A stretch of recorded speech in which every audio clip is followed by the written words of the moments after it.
Hey guys, my name is Josh Spell. I'm the founder of Achievers Coaching System. I'm going to be doing your training tonight. Achievers is mental coaching and career development in junior, college, and early professional golf. And this is so exciting for me to do. I got to tell you guys, this is a dream come true to build a business like Achievers. For many reasons, it's a dream come true. One thing is I get to meet some of the most remarkable people that I've ever met doing this. I recently spent a few days down in Orlando at the 2019 PGA show. I don't really have like a product to market at an event like that, so I was just hanging out with some buddies. They're Instagram and YouTube sensations, Zach Radford, Garrett Clark, and Brody Smith.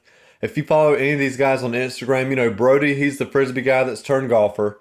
Zach Radford is the Stinger guy and has like 22 trillion followers on Reddit or something. And then there's Garrett Clark, you know, GM Golf. Garrett needs to be known for something like the other guys are known for something. And I think I found out in Orlando what he's going to be known for. Garrett's the Chipotle guy. Like, you can't feed this kid enough burrito bowls. In fact, you put like 5 or 6 in front of him, they just disappear. This happened in Orlando. And then he turned into this superhero. And so, well, this is a true story, by the way. He turns into this superhero and he starts doing the coolest trick shots of all time. Pretty sure if I ever do like motion pictures, you know, Achievers Hollywood, I would convince the guys at Marvel to make Garrett the last Avenger. We could put him in the trailer. You got Tony Stark, the Iron Man entrepreneur. You got Thanos with his silly little gauntlet, trying to make all things even in the universe, saying stupid stuff like, you know, destiny will arrive. And then there he is, Garrett Clark, just chilling at a Chipotle. Let him finish his chips and salsa, ladies and gentlemen, and watch what happens next. I have a lot of fun doing this business and hanging out, whether I'm hanging out with those guys or if I'm doing a training like this where I get to bring the fire. And I will be bringing some fire for you guys on this training tonight. As much as I have a great time with you guys on these trainings, I take this stuff serious. You know why? Because you take your golf game serious and you want to make this game to be your career in the future. I don't take too many things serious in my life except for people's futures and their eternal futures. And tonight is for all of you who want to have a future career in professional golf. And as you're starting to grow up, maybe you're one of our nation's best junior players right now, or maybe you're in college and it's crunch time and you know that professional golf is knocking on the door. I hope that you're starting to ask yourself some pretty big time questions in your life. You know, like, what kind of a career do you want to have? What kind of a life do you want to go along with your career? Who are you willing to listen to? And then what are you willing to give up in order to accomplish the dreams and goals that you have set before you? And don't just ask yourself, you know, what do you want out of life, but also what you don't want out of life. For me as an entrepreneur, that's helped me tremendously. I've learned that there's this great big world out there that we get to take on and conquer, and I don't want to waste my life. I don't want to just fill up a retirement account and buy a boat and die one day. I want to have some stories where me and some people came together, where we saw God move in great ways on our behalf, and those things are beginning to happen here at Achievers. I believe that the next Jack Nicklaus is out there, the next Jordan Spieth that could be listening to this training. And there are things that have never happened in professional golf. The best storylines have not yet unfolded. We're waiting to see those things. We haven't seen players play a PGA Tour event at 8,000 yards yet. Believe me, that's going to be happening in you guys' futures.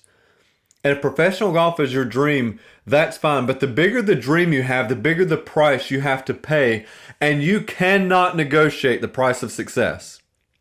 The price of success is not negotiable. And what I see a lot of junior and college players doing in golf is they spend 90% of all of their activities that they're doing is the physical game. It's taking lessons. It's playing in another tournament. It's practicing a lot. Listen, everybody that wants to play professionally, they're playing in a lot of tournaments. They're practicing all the time. I'll ask great players, you know, what's your goal? They tell me it's pro golf. They tell me it's the tour. I want to be a major champion. And you know what? That's cool. And then I'm like, well, what's going to get you there? And they say, Josh, I'm the hardest worker you've ever met in your life.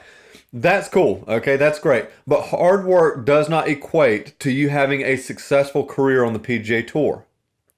Just because you're a hard worker doesn't mean that you're going to be successful in professional golf. Of course, it's a part of it. But you have to become a student of success. That's the purpose of these trainings here at Achievers, is to help you to start mastering the process of the mental game in golf. The price of success is not negotiable, and you have to study this stuff and then master it. And if you spend 90% of your time working on the physical component of your game, and you're not journaling after your rounds, if you don't have a mental coach, if you're not reading the right books along the way, look, you're falling behind. And as competitive as professional golf already is, you want to put every advantage you can in your career as early as you can. And if you compromise, if Instagram is more important than reading, if hanging out with friends immediately after rounds is more important than taking a few minutes to journal and to review some notes, you're going to want to start to make some adjustments and establishing these habits if you're being serious about making this dream come true. And as far as me getting to a point where I can do a training like this, I've interviewed some of our nation's best swing instructors, along with 40 Division I college coaches and over 40 D1 players, which were some of our nation's greatest college players. Then I started talking to a few pros. One of the best interviews and careers I've had the chance to learn from is from Webb.com player Drew Weaver. Of all the pros I've interviewed, Drew's is the best textbook example of how to build a long-term career for professional golf.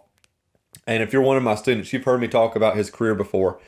But the most recent interview that I've done, it just so happens to be with the most successful player I've interviewed. And this is with my new friend, PGA Tour star, Webb Simpson. I've gotten to know Webb over the past 2 years, and I called him up and I was like, dude, listen, I want to do a training with you. We've got to do this. And at first he said, well, what exactly does this entail? And so I explained to him what I was doing and what I wanted to do for you guys. Let me just say this. Webb is pulling for the next generation of pros. You guys who are up and coming stars, who are already having success in junior and college golf, that's you guys. Maybe you're a well-known player right now. Maybe you're not. Maybe you're a late bloomer, much like Jack Nicklaus was. How many of y'all know that Jack didn't even go to Ohio State to play on the golf team? He wanted to play on the basketball team and eventually become an engineer. He was a late bloomer in golf. Zach Johnson, I could say the same thing, where maybe you're like these two guys, where nobody really knows who you are in the big world of golf just yet. But deep down, you want everything that professional golf has to offer. And you're coachable and you're willing to do this, okay? You're at a point in your life where you're thinking, you know what, this is absolutely what I want to do for my career. I can tell you, Webb was excited to do this for all of you guys. And so tonight we're going to be covering 3 things that both Webb and I believe that are going to help you to start to establish a long-term, stable, and successful playing career in professional golf. So this training is going to come from the interview and the phone call that I spent and the time that I've gotten to know with Webb over the past couple of years. The 3 things we're going to cover tonight are attitude, association, and then I have something special prepared for everybody known as the why questions of your game. And as we're getting started here, I want to share a quick story that happened in my life that depicts the importance of making personal growth a priority in your life if you want to be successful, not just in golf, but in anything in life. When I was 19 years old, I met 5 entrepreneurs who radically changed my life. And I'll never forget how this happened. I walked into my favorite Mexican restaurant from when I was growing up. I was home from college on winter break, and there were literally hundreds of people in this place. They were all crowded around this table. It was 5 guys. They were all in suits. They didn't look that old either. And I had to see what was going on. So I walked up to this table, and I was like, man, you guys are way overdressed for La Hacienda on a Tuesday night. What do y'all have going on here? And I met a guy named Mike, and Mike agreed to have dinner with me the following night. And it was at dinner with Mike that I learned what was going on. Those 5 guys, they were all best friends, and they are all really, really successful in business together. And to me, that didn't make a whole lot of sense. I was always told, never go into business with family or friends, Josh. And these guys had the time of their life, and they didn't have any alcohol or anything like that.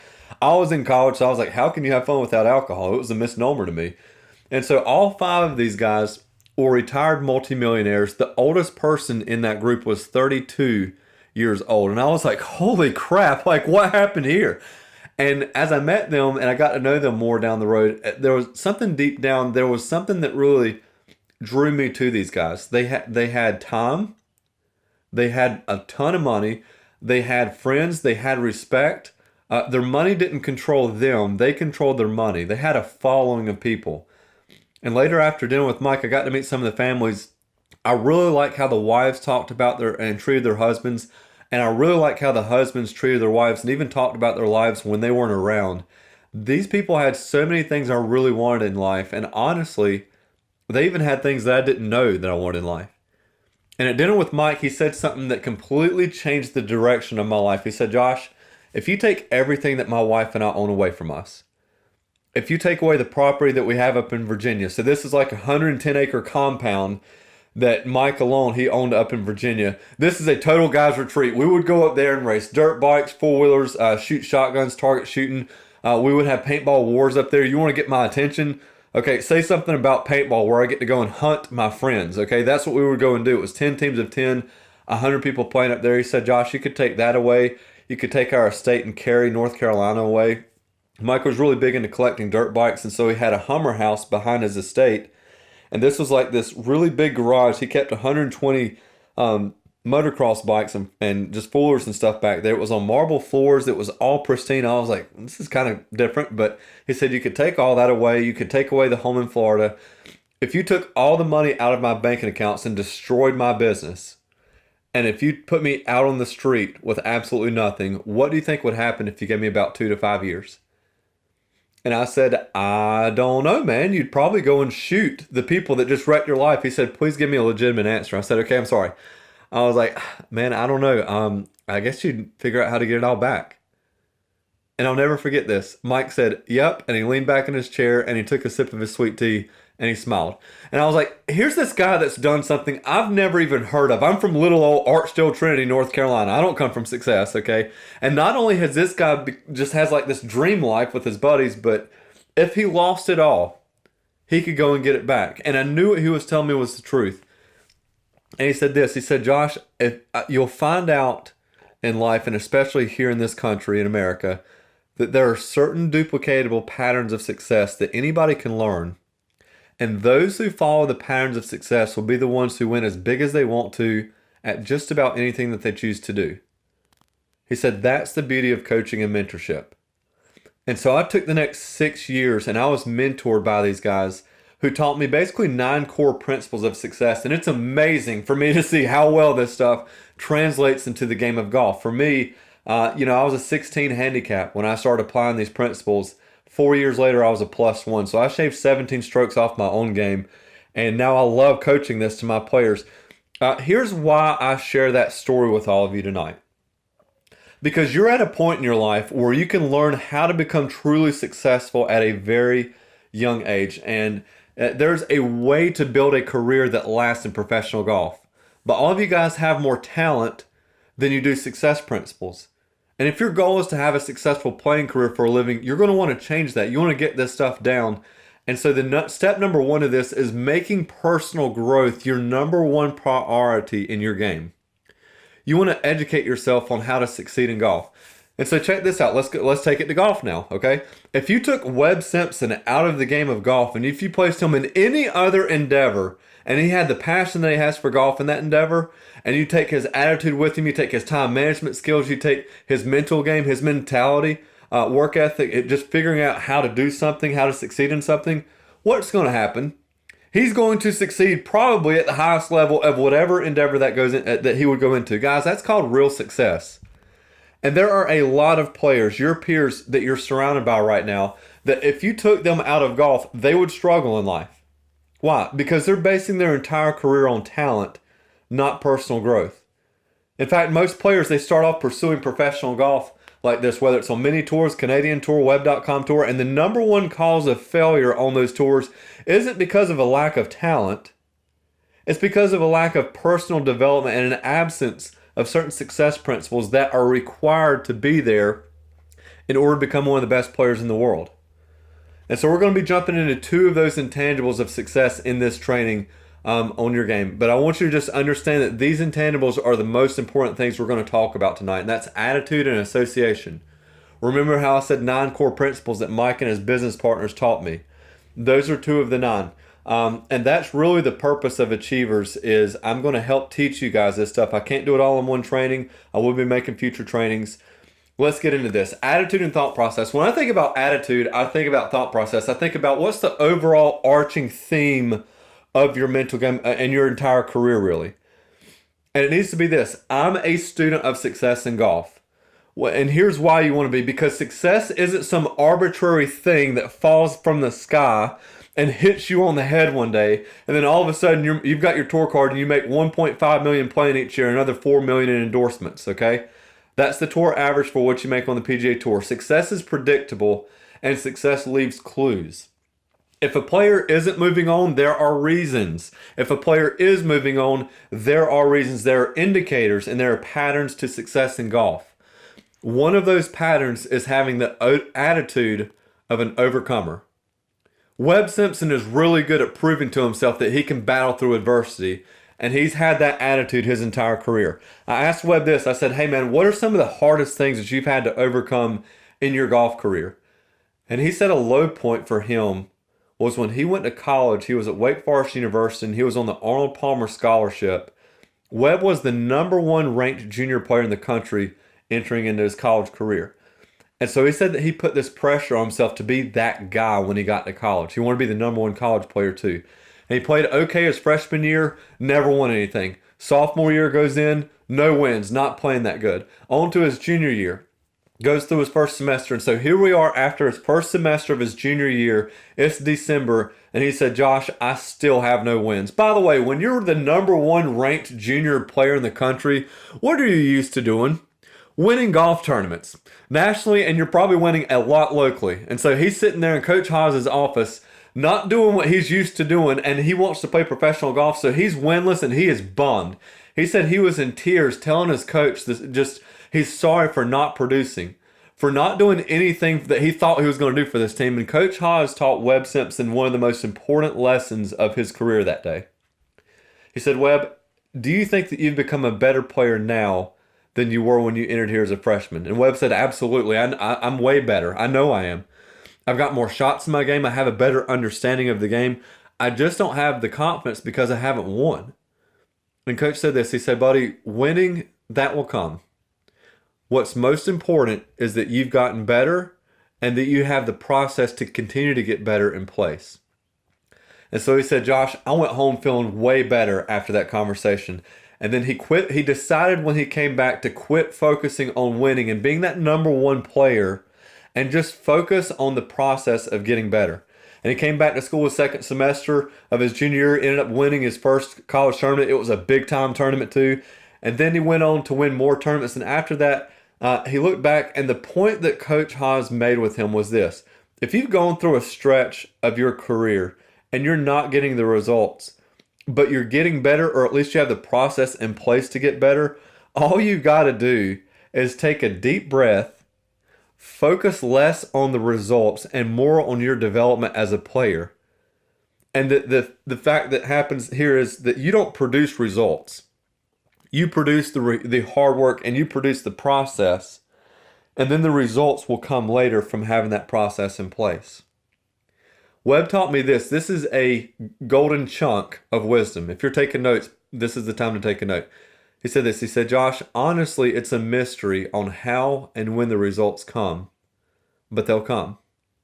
And that got me through my toughest part of my entire college career. And so attitude, that's what we're talking about here. Where's the attitude in all this? See, if you study greatness in golf, everybody looks at players at their best, but sometimes you have to look at what happened before they were their best, even in their worst. Webb Simpson was sobbing in his coach's office at the lowest point of his college career. He didn't know that he had a future on the PGA Tour. He didn't know he'd be winning the U.S. Open. He didn't know that he would have the success that he's had. You know what he was? He had the same fears and doubts that you have where you are in your point in the game. He sat in your seat. And he was at the lowest point of his college career. But you know what he didn't do? He didn't blame his coach. He didn't blame his swing instructor. He didn't blame his teammates or anybody else. He took on the full responsibility of where he was, and he had the attitude of an overcomer. I'm going to get past this. Funny thing is, when Webb went back to work on his game, he switched his primary focus. And watch this. I asked this. I said, buddy, what's the biggest difference from you as a college player to where you are now as a star on the PGA Tour? And he said when he was in college, if he got hot in a round, he could shoot 66. He could shoot 65. And now when he gets hot on tour, he basically shoots those same things. And so he said, that really hasn't changed much for me. The biggest change for Webb, he said, was from college to pro golf is when he was in college, he would shoot a 75 or 76 on a bad day.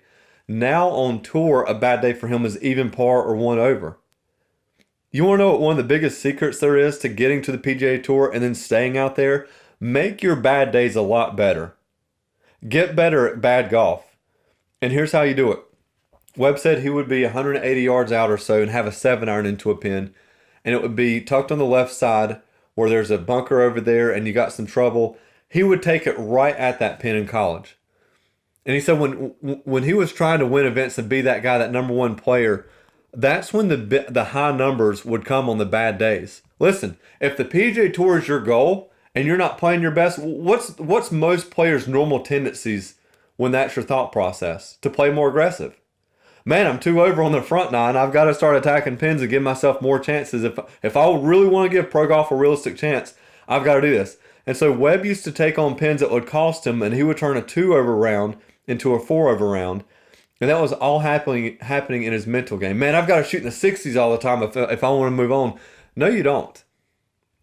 And what happened is he and his caddy, Paul Tesori, learned something that changed his perspective when he got into the pros. And he learned this from Tiger and Tiger's caddy. He said Tiger taught him that even in his prime, 2000, 2001, 2002, even in his wedges, he would play to the safe side of the hole. He would rarely take on pins. He would hit it 30 feet right of a pin from 202 yards out with a 5-iron, and then you'd hear some of the broadcasters on TV say something like, "Oh, Tiger's the best player in the world, and he's 30 feet right, he must have pushed it." And Tiger would be like, "No, I didn't." He would explain to Webb, and Paul was like, "You know why I'm 30 feet to the right on the safe side? Because I'm hitting a 5-iron. A 5-iron, not a 9-iron. That's what I'm trying to do." And so Webb started to do this as a pro, and he started, he was coachable. He had the attitude, I'm going to continually get better at this game. That's top priority. It's no wonder to me why he's been out there for years. It's no wonder to me why he's a major champion. It's no wonder to me why he lapped the field at the Players' Championship. He's a Ryder Cup player. What about you? What's your tendency when it's a bad day? What's your mentality in an average round? Maybe you don't even really aren't sure, you don't keep track of this. If that's where you are in your game, listen, it's okay to make a mistake, but here's how you move on. This is absolutely where journaling can have a tremendous impact in your game. And is your mentality, I've got to do better, I've got to attack pins, I've got to shoot in the 60s, or are you going to make some changes like Webb did and change your attitude to, you know what, I'm going to commit myself to make my bad rounds better by playing smarter golf. Learning this right now in your career could be a turning point in your entire career. It was for Webb. And when he changed his attitude, it led him out of one of the lowest points of his entire playing career. And of course, that's not the only thing that Webb had to overcome. The anchor band came out one day, and that's where players could no longer anchor their putters to their bodies while making a stroke. And so this is a way of putting that got Webb to the biggest stage in golf. And then a rule comes along and it changes everything in his game. Webb was a good putter when he was on tour, but then after the anchor ban, he became an average putter. And then after some more time passed, he became a below average putter. And then after a little bit more time, he became a terrible putter. And it was this slow, agonizing process of him watching his career go backwards. It wasn't 6 months. It wasn't a year. It was 2.5 years straight of miserable putting. And it got to the point where he said he cried so much he was mad about it. He couldn't sleep at night. He said, "Josh, you just get broken down after a while. Something that you were good at your whole life just begins to leave and you can't get it back." He told his wife, Dowd, "Honey, winning majors is over. Winning PGA Tour events is over." And Webb said, I was one of the worst putters on tour, ranked 177th in strokes gained putting. I was heading in the direction of losing my tour card, but I knew that if that's all that I focused on, that would crush me. Guys, self-doubt can come at any moment in this game. You hear the top players in the world like Webb, like Roy McIlroy, talk about managing their attitude and their emotions on and off the course. Listen, there could be a point where your dream and your playing career could hinge on one thing, your attitude. And you want to start growing that stuff right now. I'm sending you guys on a journey to look for things in your attitude after this training is over, okay? I'm going to give you some things to work on here, but I want you to start to just look for opportunities to get better here. What's the attitude you want? to have the attitude of an overcomer in all things that you do. I tried to explain this to another player, and his response, it was like, well, you know what? Come on, man, Josh, you're talking about Webb here. I was like, okay. He said, yeah, Webb's got it all. PGA Tour star, wealthy, beautiful wife, amazing kids, multimillionaire. Anybody in the world of golf would have a great attitude if that was your life. I said, man, listen, you've got it backwards. Webb doesn't have a great attitude because he's had a remarkable career on the PGA Tour. Webb has had a remarkable career on the PGA Tour because early on, when he sat in you guys' seats, he was working hard on his attitude, man. He was in personal development mode. He made attitude and personal development our higher priority than the physical game. Man, I want to make it big someday. I want to be a big-time player, and here's the thing. You have to learn how to overcome, and it doesn't matter what comes up against you. If you want to be a big-time player on the PGA Tour, that's fine, but the bigger the career you want, the bigger the problems you're going to have to face, and you have to have something on the inside of you that's greater than all the problems that you're facing. And I'm going to tell you something about the culture here at Achievers. We're overcomers.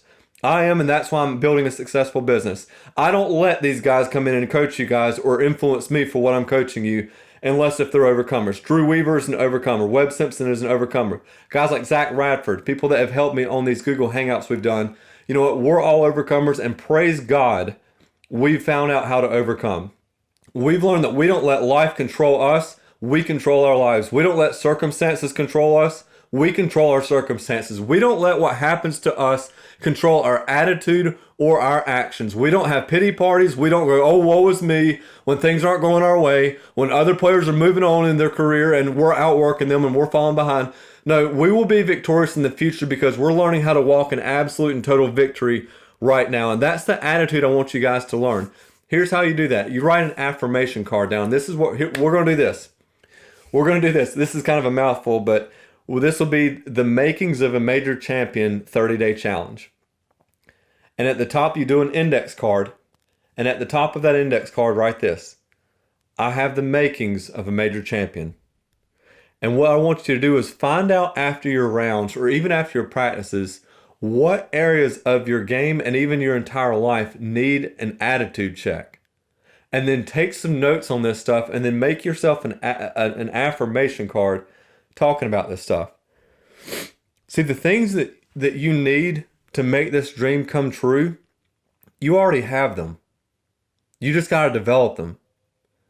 The things that you need to succeed at this game aren't somewhere out in the abstract future. They're on the inside of you. Find out what you're struggling with in your attitude the most, and then start speaking to that part of your game, and then jot it down, man. If you've been distracted from doing your job in your approach shots, write it down. Say, this is what's distracting me. Here's how I'm going to stay more focused. And it just puts it more on the front of your mind so you can start to change this. 30 days is a long enough time to develop a habit. And just write down, it's easier for me to focus on doing the right things. Well, Josh, how can you just say that? I don't know if I agree with that. Okay, that's fine. You don't have to. But here's what Romans 4:17 in the Bible says. It says, speak to things that are not as though they were. And if you're wondering, what's up with all this, walking in victory and quoting scripture about God in a golf training, real quick, here's what that's about. Just real quick. I'm a born-again, blood-washed, spirit-filled Christian. I believe that the power and the vision that I have in my own life came straight from my Heavenly Father. And although I fall short of who He created me to be, I've still got a burning desire to do His will in my life. This is the kind of life that I wanted to have. This is the kind of training company that I wanted to establish. And when you have your own burning desire in your own life, you're going to understand what I mean about walking in victory. This whole Achievers thing is a dream come true for me.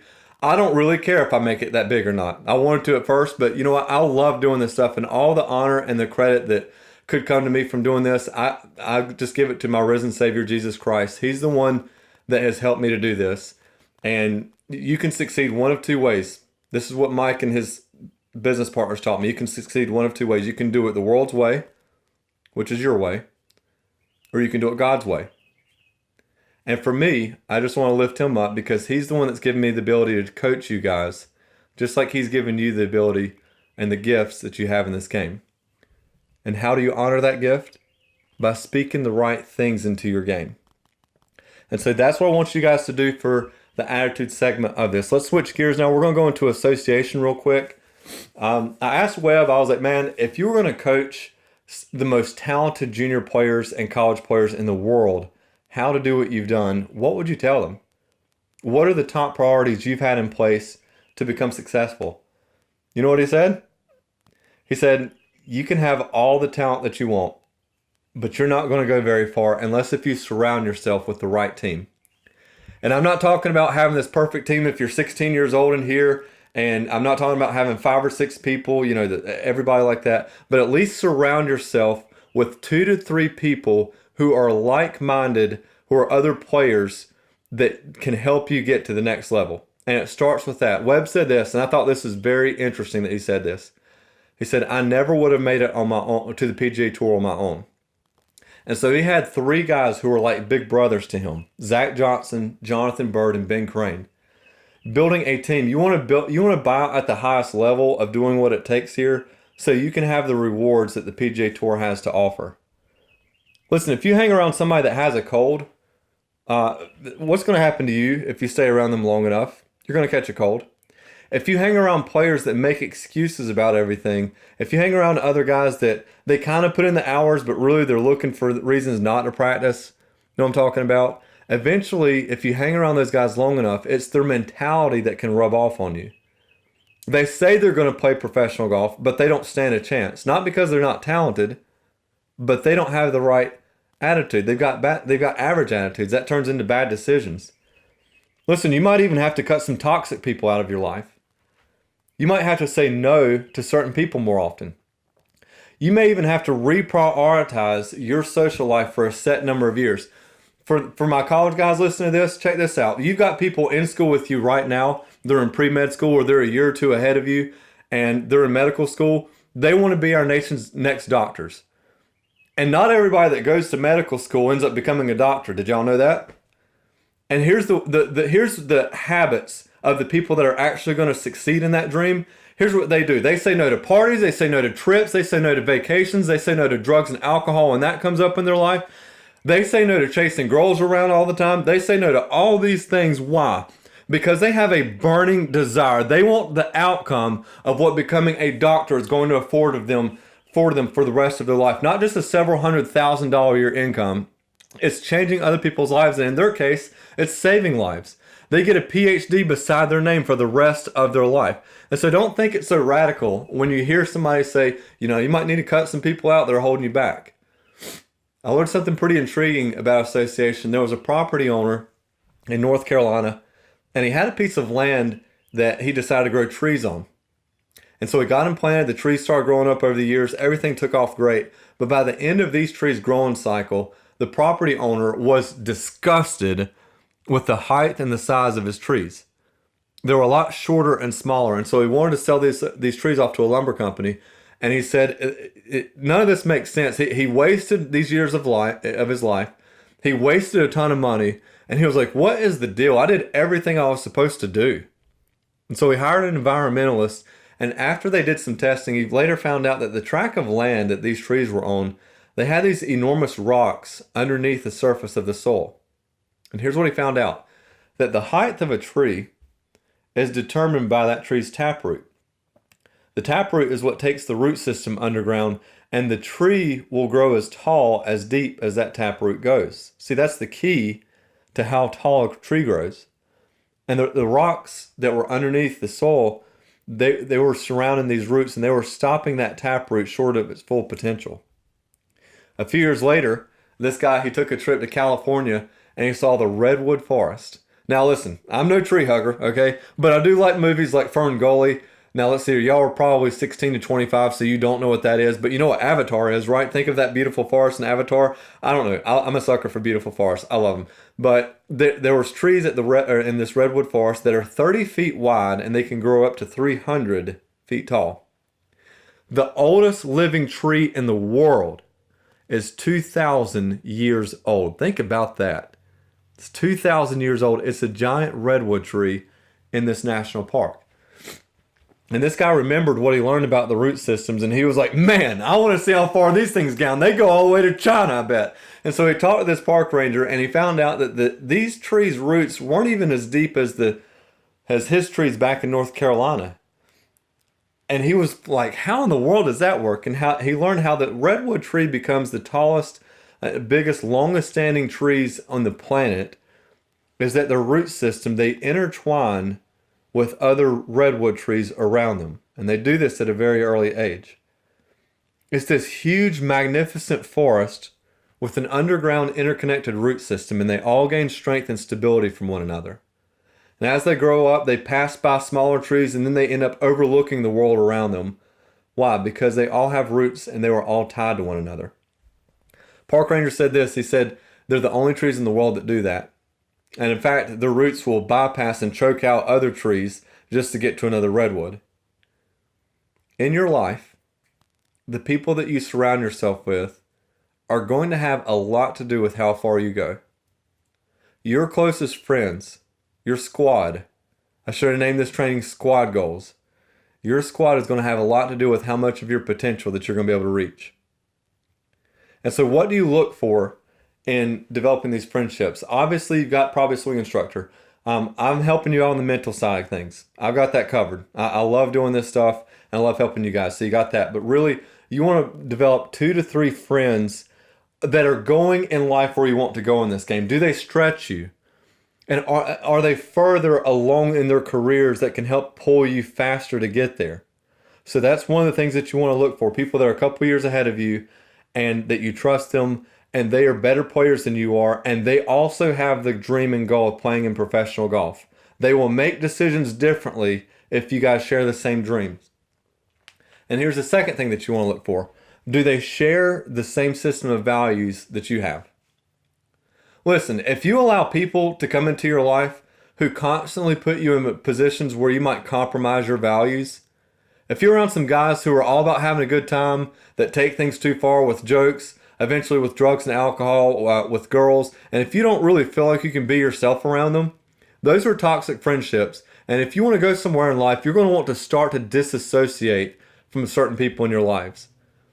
There's going to be opportunities for you to get sidetracked. Are you kidding me? Listen, you think it's tough to stay focused right now, especially when you get around certain people? Wait till you really start to succeed in this game. The more success you have, the more people are going to want to be around you. And if you don't have the right mentality towards who you're willing to surround yourself with, you will get sidetracked. Let me talk to my college players for a second. It's going out to bars after practice or tournaments. Maybe you've got a couple guys that are talking about a beach trip towards, the end of semester. You've been working hard and they want to go to this, house party at the beach or some bars at the beach. Man, we've been practicing all week. There's no tournament this weekend. We're headed to Myrtle. You're coming with us. Where are we going? We're going to the Crooked Floor Saloon. What's that? It's a bar. It's on the strip of Myrtle Beach, and it's just like a house party. When you get down there, you play some golf, you go chill on the beach and relax, and then as the sun goes down, the fun gets fired up, man. And then it's Saturday night. It's the summertime. You go to this place. There's 200 people at this house and bar. There are girls everywhere. One guy's sitting there as you're walking up the steps with his head in his hands because he started drinking at 3 o'clock on the beach and now with his boys. And now he's wishing he was never born because of how he feels. And then you work your way through the crowd. There's a lot of college people there. And there's also a lot of creepy old people there who are 44 years old trying to act like they're 20. And then you get inside and you've had several drinks already. There's this colorful light disco projection screen that, it gets shot from a TV and it just puts lights all over this place, all over the floor. And you're so drunk you can't tell which direction these lights are moving. And then the music is hitting so hard it's shaking the floor that you're standing on. Guys, listen, you can get distracted. Or you can tell people that are asking you certain things, you know what, I'd love to go, man, but I've got to get focused. You can have a heart-to-heart with somebody saying, listen, I've got one chance to do this, and I don't have time at this point in my life to get distracted. Oh, come on, man. It is one weekend. Don't be a buzzkill. We love you, dude. You got to come with us, guys. It sounds a lot of fun, okay? But I really need to make these habits happen. I've got to get certain things stronger in my game. I've got to read some of these books and journal. Are you serious, man? You'd rather be doing... Is that stuff really helping you? Are you kidding me? It's one time, okay? And that's the thing with the pitch, okay? When these guys are giving you that it's just one time pitch. But what you don't know is that once you say yes the first time to go into something you probably shouldn't be going to, it gets harder to say no the second time. And then the third time. And then by the fourth time, you're expected to go along with where these people are dragging you in life. See, when you say yes to the wrong things in life, you automatically say no to the right things. And don't be surprised if you make a decision and to go to higher ground, you start to get some pushback when you make the move to higher ground in your career by saying no when you should. When you choose to move to higher ground, higher standards in your life, it makes the ones who aren't willing to move on uncomfortable. And the players who aren't going to make it here, they'll start making fun of you for this stuff. Listen, that's fine. Small minds are the first to criticize big ideas. And maybe it's not that you have friends that are heading down a dark path. Maybe you're hanging around some other players who just don't go the extra mile when they should. They don't put up much of a fight to distractions, and they want you to get caught up in it. Okay, it's the times when you haven't done what you know that you should in your practice or even in your mental game, and you put it off and you put it off, and then several days later you make a resolve and you say, okay, I'm going to work on this stuff tonight. But then right after practice you get a phone call, and it's from some of your favorite people. Can you see how important the ability to overcome is? Guys, listen, there simply comes a time in every young man's life when you have to stop backing down from the challenges that come your way and the distractions, and you have to stand up and you have to face your challenges head on. And you learn to kick adversity square in the teeth, and for once and for all, you're going to overcome anything that gets in your path of moving on. How do you do that? You do that by stop taking your cues from complacent players around you, and you start doing these little things that we're talking about here tonight with enthusiasm and with attitude and with high standards. Webb said one of the best ways to overcome adversity is by surrounding yourself with winners. People that you look up to, people that you respect. A lot like those 5 entrepreneurs I was telling y'all about. Maybe you're thinking about a few players right now that you greatly respect and look up to. Heck, reach out to them. Talk to them the next time you see them at a tournament. You can send them a DM. If you're a junior player and you don't quite know how to do this, if you got somebody you look up to, send them a DM and just say this: hey man, I'm going to be playing in major championships in the future, and so are you. We should stay in touch and talk about this stuff more often. Show them that you're serious about this, and not only are they going to add value to your career, but you're going to help them out with theirs too. You're at the starting point of a journey of a lifetime here with this, man. There's so many times when self-doubt's going to hit you, but be careful who you go to when you're in a low point. You could be making all the right moves, but then you talk to the wrong people and they'll say, man, you're trying too hard, you're overthinking this, you need to take a break. What are the odds of you actually making it through all this? And no, the right players, here's what they're going to do. They're going to pull you up when you're down. They're going to tell you, look, man, I know you're not moving on like you want to right now, but you're not quitting. You're not staying at the bottom of this mountain. You're coming up here with me because we're climbing this mountain together. I'm climbing this mountain with you. You think you're going to go on a journey of a lifetime and never be hurting? You think you're going to be successful at anything and never go through some crap? Are you kidding me? Man, you want to have those relationships in place before those things happen, and you'll be awfully glad that you put the right people in your life, people who believe in you no matter what when the low point comes. There are indicators and there are patterns to every successful career. And as the PGA Tour goes, this is what Webb has taught me about a successful pattern in the PGA Tour. It's all about your association. Guys, it can get lonely out there, 8-9 practice round hours or whatever. This is a great time to work on your mentality when you're feeling lonely. Pop in an Achievers audio. This audio system, this audio training, the entire system we've got here, it is positive association. It is to help you to get your mind right. Not just in your golf game, but in your life. And so we're going to move on here. I'm going to wrap this thing up with the why questions of your game. Why questions of your game. It's all about becoming a total master of your craft. And in order for you to master your own personal game, you have to know what your tendencies are and how to address and change certain things. If you want to, really separate yourself from competing and become one of the best players out there, the why questions is the roadmap for how to get there. And this is what you're going to be doing after practice rounds and after tournament rounds. So during or after your round, you're able to look at things that happen, shots that didn't turn out quite right. And here's the separator. You don't really forget about it and move on. You slow down and you say, okay, I didn't feel quite right about that downhill shot on the par 4. I picked the right club, but I didn't make a committed swing. Why? Why did I do that? And this is to help you to really put a magnifying glass on your tendencies. And journaling goes hand in hand with the why questions. You got to write this stuff down or you're going to forget. We have tens of thousands of thoughts per day.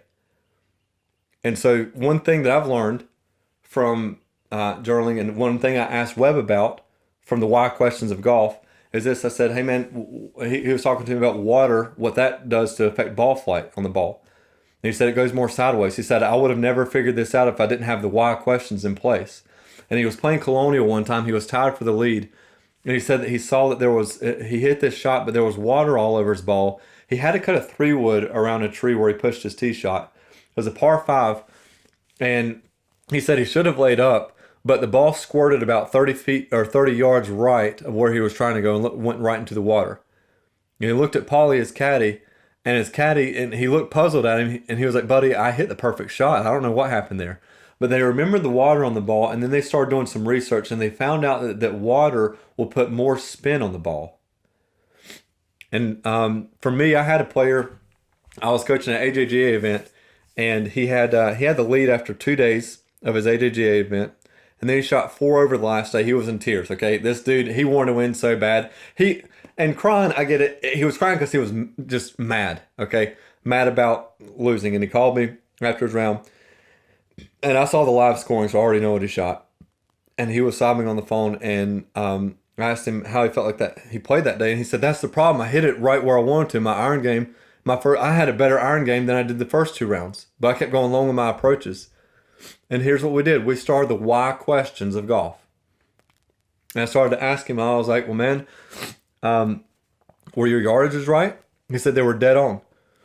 And so I looked at and I asked him a very important question. I said, did you change anything from your second round to your third round? He said, yeah, but it was to make up for the weather. I said, make up for the weather? What was going on with the weather? And he said, there must have been a thunderstorm or something because the last day the humidity was way up. And so he added a half a club to everything. And I stopped him right there. I was like, that's it. He said, what do you mean that's it? I said, that's why you didn't win. And we looked up the weather, and sure enough, there was a thunderstorm that came in, and the humidity changed from 15% the day before to 95% the second day. And I said, why did you try and hit it further? He said, well, the air felt heavier. I was like, dude, it's not air density, it's humidity. And I had to explain to my player that humidity actually has the opposite effect on your shots. Water molecules actually weigh less than normal dry air, which means it's less resistance during ball flight. Now, don't get too carried away with this because, a change in that much humidity, 80% change, it's only going to affect your carry distance about 1.5 yards from a 6-iron. So I explained to him, I was like, it doesn't make a huge difference, but you were trying to, you just assumed that you had to add 5 to 8 yards to everything, but that was going in the wrong direction. So really it was about a 9 to 10 yard difference. When I explained this to him, you know what he had? He had the right attitude. And he said, I told him, I was like, dude, you should be pumped because you were hitting it that well and you were doing it with the wrong information. The next tournament he played in, not a month later, not a year, the next tournament, he won by 5 shots. And it wasn't because of anything other than learning his game and the why questions of his game. When Webb was explaining the why questions to me, he said a success story for him from this was the 2010 Shriners tournament in Las Vegas. He'd never won a golf tournament on tour, and so he had never led a golf tournament. It's Sunday, he was on 17, and he looked at the leaderboard. He had a 1-shot lead. He got nervous. 17 is a downhill par 3 with water to the left. Good par 3 here, not overly long, and he hit a 7-iron that hooked into the water. Made double bogey, and he missed his playoff by 1. And he said, even though that stung and I hated it, I hate to lose, I knew it was going to make me better. And he was mad because he was like, that's the first iron I've hit that I've hooked all tournament. It's day 4 of a tournament. Why did I get nervous when I looked at the leaderboard? Well, that's a pretty normal thing, okay? Because you were leading the tournament. That's pretty normal, so let's look past that. So what about getting nervous? What did that translate into hooking my 7-iron when I haven't hit a hook all tournament in 4 days? And so he started asking the why questions here. And Webb found out for him that when he gets nervous, he tends to hook it. And he found out on the PGA Tour, that's a pretty common thing. Whenever you get nervous, your little muscles will tend to take over, meaning your hands and your arms instead of your big muscles, which is your butt, your legs, and your core. And here's what Webb didn't do. You got to look at what people don't do, okay? Oh, that was just not my tournament. I got to keep putting myself in that spot. Yeah, you do, but here's what everybody else does that they don't dig deep enough. What happened here at the Shriners, Webb made a resolve that he had a burning desire to correct this mistake. And so he worked on this and worked on this. He went out to Quail Hollow and on the par threes out there, he pretended to have a one-shot lead and he would work on his firing his big muscles instead of his little muscles. Well, fast forward to April the following year. So it's 6 months later, Webb's down in New Orleans and he's with Bubba Watson in the final group. He's walking in a 17 tee box, looks at the leaderboard, and he's tied at the lead with Bubba. And he started to get nervous. But this time, Webb said, I was prepared.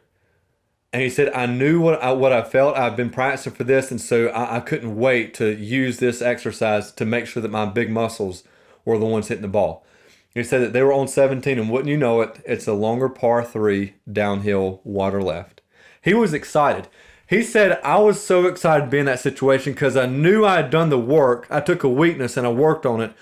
And he stepped up and he hit this beautiful 4-iron. It ended up about 20 feet right of the pin. He ended up going to a playoff with Bubba. Didn't win the playoff, but he moved forward in his career. And he said that is one of the most fun things I get to do is when I see a weakness, I work on it and then I produce exactly what I want to under pressure. That's the best feeling for him as a golfer. And so, guys, that's how the why questions of your games work. And I want you to start doing this, and that goes in with journaling.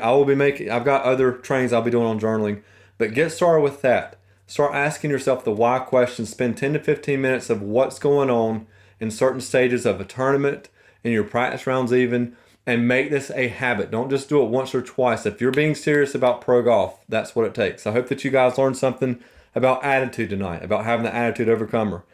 I hope that you learned something about association, from eliminating toxic friendships that are holding you back and replacing those friendships with people who are going to pull you through adversity in life.